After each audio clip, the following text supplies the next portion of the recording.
it's Holly here from Your Past is a Gift.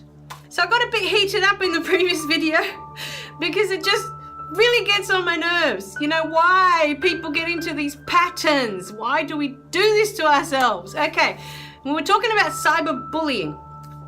Okay, and an article that I read and how I can't understand, and I'm probably going to get all heated up again. How do these people have your number? How do they have your Facebook details? How do they get into your stuff?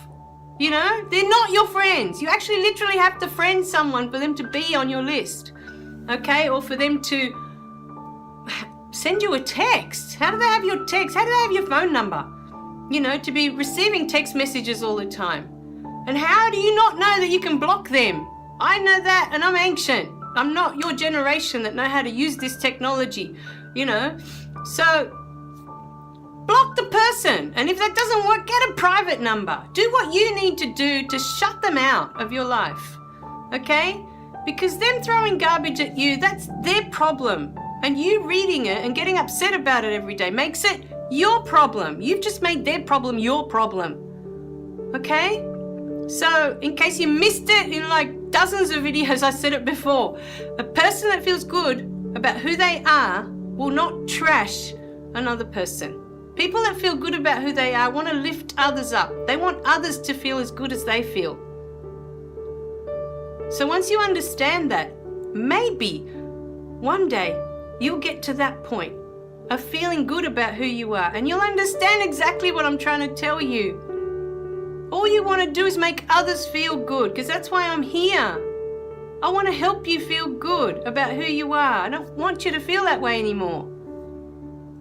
Because it doesn't serve you, and it doesn't serve anyone. While you're in that state, you're not connecting to anyone else. You're not living your purpose.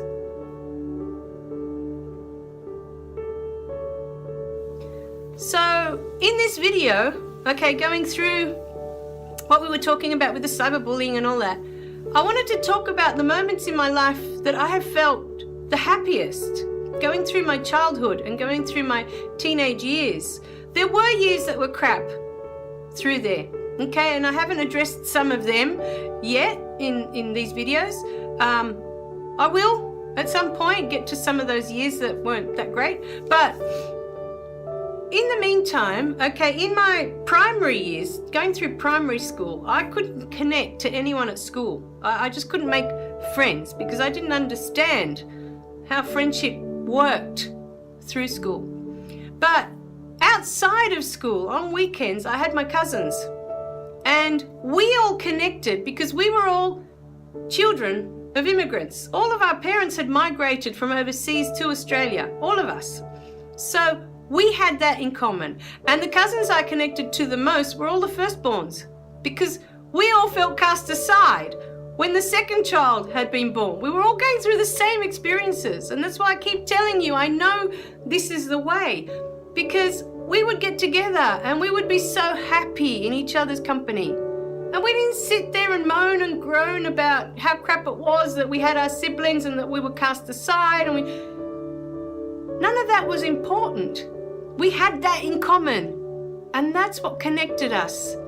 And we gave our love to each other, and we supported each other, and we loved being together. We just did. We didn't talk about anything else but being together and having fun and connecting. That's all we wanted to do. That's all we knew how to do. When all the cousins got together on a weekend, we just wanted to have fun. We just wanted to be together. We wanted to get the most out of every minute that we had together, because we knew we wouldn't see each other for another week. We knew.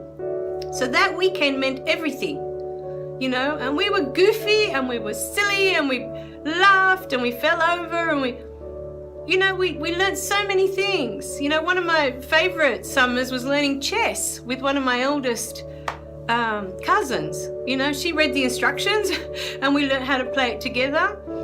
And that's one of my fondest memories of my childhood. So we had many, days at the beach where we had fun, and going to different parks to play and different birthday parties together. Just so many beautiful memories growing up with my cousins. And then going into high school, my parents decided to send me to... Anyway, so going through primary school, that made it bearable. That I had them on weekends. I had my cousins. So I knew what love was. I felt completely loved by them. I gave them my love. I felt so connected. That going through school and not having friends at school, not having anyone to connect with, to me was bearable. I didn't miss it because I had that on weekends. I knew what it was. You know, to have real friends in your life, to have real love from others. And then, funny enough, I started high school and it was an all-girls school. My parents decided to send me to this Catholic high school that was supposed to be one of the best, you know, in Sydney at the time. And same thing happened. Somehow, I migrated to this group of girls. You know, we all just, it was like a magnet. We magnetized each other. There were about 4 or 5 of us. And we were all the same. All firstborns, all from immigrant parents, and all, you know, that had a second sibling. And we all felt the same. And the same thing happened.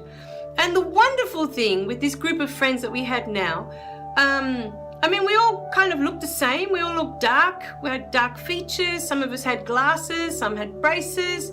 But we were, you know, kids from immigrants and firstborns in Australia, most of us. So we had so much in common, you know, that we just had a lovely time all through high school. You know, we became such good friends and we had so much to share of each other, to each other. You know, we had so much love for each other, and it made it wonderful because then I had it every day.